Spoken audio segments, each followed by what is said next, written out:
আসসালামু আলাইকুম।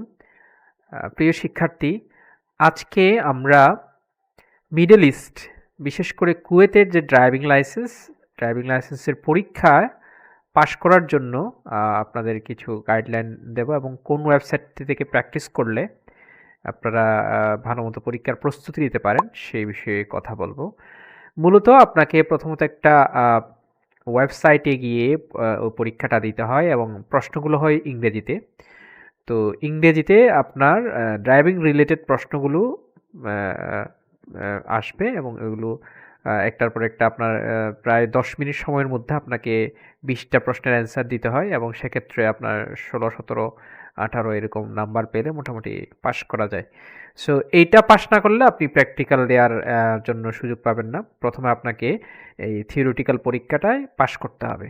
সো দেখা যায় যে আমাদের বাংলাদেশ থেকে যারা মিডল ইস্টে যায়, বিশেষ করে কুয়েতে, সেখানে তারা ইংলিশ বুঝার মতো এই প্রশ্নগুলো পড়ে বোঝা এবং অ্যান্সার করার মতো সেই যোগ্যতা অনেকের থাকে না, অনেকের এটার জন্য চ্যালেঞ্জিং হয়ে যায়। তো তাদের কথা চিন্তা করে আমি এই টিউটোরিয়ালটা করছি। কিছুদিন আগে কুয়েতের যারা মূল অধিবাসী সেরকম একজন মানুষ আমার সাথে যোগাযোগ করেছিল। বাংলাদেশ থেকে একজন ড্রাইভার উনি নিয়েছেন, ওনার ওখানে নিয়ে গেছেন। নিয়ে যাওয়ার পর দেখা যাচ্ছে উনি এই যে পরীক্ষাটা দিতে হবে ড্রাইভিং লাইসেন্স পাওয়ার জন্য, কিন্তু ওই পরীক্ষায় উনি ইংলিশগুলো ভালো মতো বুঝতে পারছেন না। সেজন্য আমাকে কুয়েতের একজন যেটাকে বলে আরবাব, উনি আমাকে নক করেছেন যে আমি যাতে এই ড্রাইভারকে পড়িয়ে এই পরীক্ষার জন্য প্রস্তুত করি।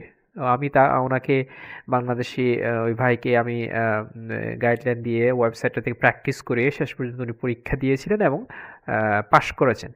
সো এটা অসম্ভব কিছু না।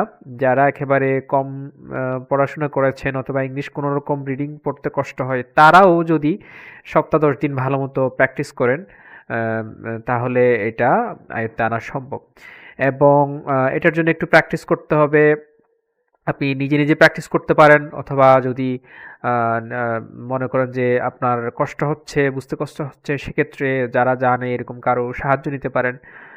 অথবা আমাকে নক করতে পারেন, আমি আপনাকে আজকে কিছু গাইডলাইন দিয়ে দিচ্ছি। এরপরও যদি কোনো কিছু জানার থাকে আমাদের কমেন্টে, এখানে ইউটিউবের ভিডিও, ওখানে ফেসবুকে যে ভিডিওটা থাকবে সেখানে আপনি কমেন্টে আমাকে জানাতে পারেন। সো আমরা আর বেশি কথা না বাড়িয়ে সরাসরি ওয়েবসাইটে চলে যাই যে কিভাবে আপনারা কুয়েতে ড্রাইভিং লাইসেন্স পরীক্ষার জন্য প্রস্তুতি নেবেন। তো প্রথমে আমি পেজটা একটু বড় করে নিচ্ছি। তো আপনি প্রথমে ক্রোমে ব্রাউজারে অথবা যে কোনো ব্রাউজারে গিয়ে সার্চ করবেন Kuwait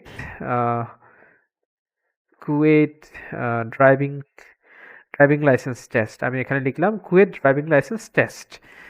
Kuwait driving licence test, এটা চার্জ দেওয়ার পর এটা আসলো। তো এটা হচ্ছে আপনার QMCMY, এখানে এভাবে লিখে আছে TTD.MY.gov KW.KW। তো এই ওয়েবসাইটটা থেকে আমরা ঢুকবো। QMCMY, এটা এটা সরকারিভাবে এই ওয়েবসাইটটার আপনার ওরা তৈরি করছে। তো এখানে হচ্ছে সবগুলো প্রশ্ন মিলিয়ে হয়তো 60-70টা মতো প্রশ্ন হয়, এলো ঘুরে ফিরে এগুলোই আসে। এগুলো প্র্যাকটিস করলে আপনার এটা আয়ত্তে চলে আসবেন, এই আর কি। তো আমরা একটু দেখি কিভাবে এখান থেকে প্র্যাকটিস করতে পারি। তো দেখা যাচ্ছে এখানে আপনাকে লাইসেন্স টাইপটা এখান থেকে নিতে হবে। আপনি কোন ধরনের গাড়ির লাইসেন্স চাচ্ছেন, এটা শুধু মোটরসাইকেল নাকি প্রাইভেট কার অথবা পাবলিক। আমরা বেশিরভাগ যারা যায় এখান থেকে তারা মূলত প্রাইভেটটাই ফোকাস করে, সেক্ষেত্রে আমি প্রাইভেটটা চয়েস করলাম। দেখি এখন আমরা কি পাই। সো এখানে কিছু প্রশ্ন আসছে, দেখেন এখানে মোট আপনাকে এই যে 20টা প্রশ্নের উত্তর দিতে হবে। এখানে 20টা প্রশ্নের সময় হচ্ছে, দেখেন এখানে সময়টা হচ্ছে আপনার 10 মিনিট। 10 মিনিটের মধ্যে আপনাকে 20টা প্রশ্নের উত্তর দিতে হবে। তো এখানে কিছুদিন প্র্যাকটিস করলে আপনি ঘুরে ফিরে এই যে 60-70টা প্রশ্ন এগুলোর ভিতর থেকে আসবে এবং এর বাইরে আসবে না। সো আমরা তাহলে একটু দেখি, প্রশ্নটা একটু পরে দেখি কি বলছে। এখানে বলছে প্রথমত, it is permissible to pass at heights where there is no visibility. বলছে ইট ইজ পারমিসিবল, এটার অনুমতি আছে, টু পাস এট হাইটস এমন একটা উচ্চতায় যাওয়া where there is no visibility, যেখানে আপনার দেখা যায় না, মানে যেটা শেষ সীমাটা দেখা যাচ্ছে না, এমন একটা উচ্চতায় আপনি যাওয়ার অনুমতি আছে যেটার শেষ সীমাটা দেখা যাচ্ছে না, মানে বেশি উঁচু জায়গা আর যেটার সীমানাটা দেখা যাচ্ছে না, এটাতে যাওয়ার অনুমতি আছে কিনা। তো এখানে বলছে এটাতে ইট ইজ পারমিসেবল, এটা অনুমতি আছে, যে এই জায়গাটা অনেক উঁচু এবং যেটা দেখা যাচ্ছে না শেষ সীমাটা, সেই জায়গায় যাওয়ার অনুমতি আছে। তাহলে কথাটা ঠিক কিনা? কথাটা হচ্ছে আপনার ভুল, এরকম জায়গা যাওয়া যাবে না।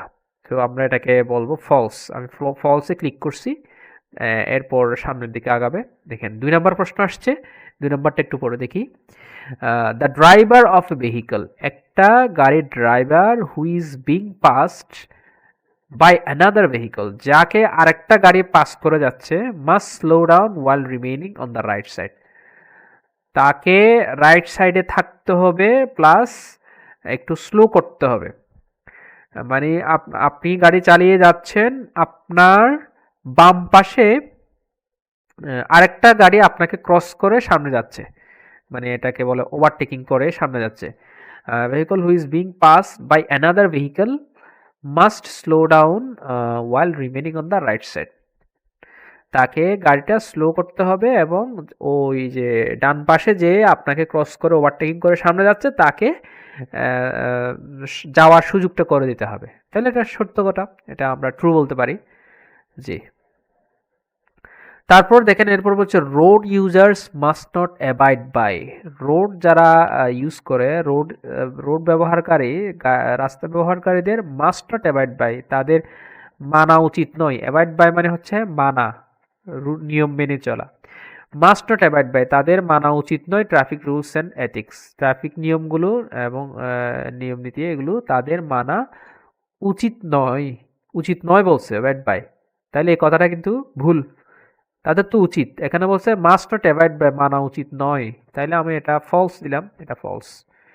এভাবে করে আমরা সামনে আগাবো।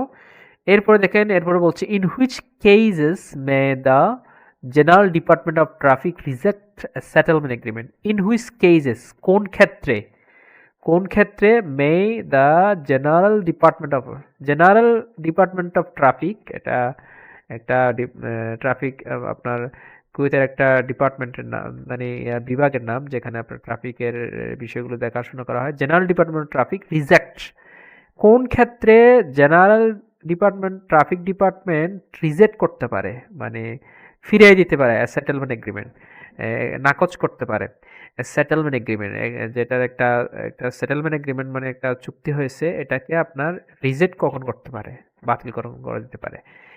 এটা হচ্ছে if the offenders commits more than one serious violation, if the offenders commit multiple violations, all of the, এখানে if the offender commits more than one serious violations, if the offender commits multiple violations, all of the, এখানে আমি all of the অ্যাবভটা দিয়ে দিচ্ছি, এটা মানে সবগুলোই হবে সঠিক। এই যে তারপরে দেখেন এখানে 5 নম্বর যেটা আসছে একটু দেখেন, এটা হচ্ছে একটা ছবি দেখা যাচ্ছে, একটা যে এক্সক্লামেশন মার্কস, এটা একটা আশ্চর্যবোধক একটা ছবি এখানে দেওয়া আছে, চিহ্ন দেওয়া আছে। সেক্ষেত্রে এটার মানে কি বলতে বলছে, দিস সাইন মিনস, এই সাইনটার মিনিংটা কি, এটার অর্থ কি? এটা হচ্ছে আপনার কশন, সাবধান, মানে আপনার সামনে সমস্যা আছে, সাবধান, এটা হচ্ছে কশন হবে, এই যে কশন। তারপরে বলছে who has the right of way at equally control intersections, who has the right of way at equally controlled intersections, কার অধিকার আছে, who has the right of way মানে রাস্তায় চলার কার অধিকার আছে অ্যাট ইকুয়ালি কন্ট্রোলড ইন্টারসেকশনস, একটা মানে 4 মুখের রাস্তায় যেখানে আপনার গাড়ি কোন সাইডেরটা আগে যাওয়ার অধিকার আছে, কোন সাইডেরটা আগে যাওয়ার অগ্রাধিকার, কোনটা আগে অগ্রাধিকার পাবে, এটা হচ্ছে for vehicles approaching from the left side, যেগুলো বাম দিক থেকে আসছে সেগুলো আগে যাবে। For vehicles approaching from the right side, যেগুলো ডান দিক থেকে আসছে সেগুলো অগ্রাধিকার পাবে। তাহলে কোনটা হবে? তাহলে এখানে হবে for vehicles approaching from right side, আমি এটা দিচ্ছি, ঠিক আছে এটা দিলাম। তো এইভাবে করে আমরা মানে প্র্যাকটিসগুলো করতে হবে আস্তে, আস্তে বুঝে, বুঝে মিনিংগুলো বুঝে, বুঝে ইনশাআল্লাহ আমি সামনের ভিডিওতে আরো ভালো মতো ডিটেইলস এ আপনাদের সাথে আলোচনা করব। আজকে শুধু এতটুকুই থাক।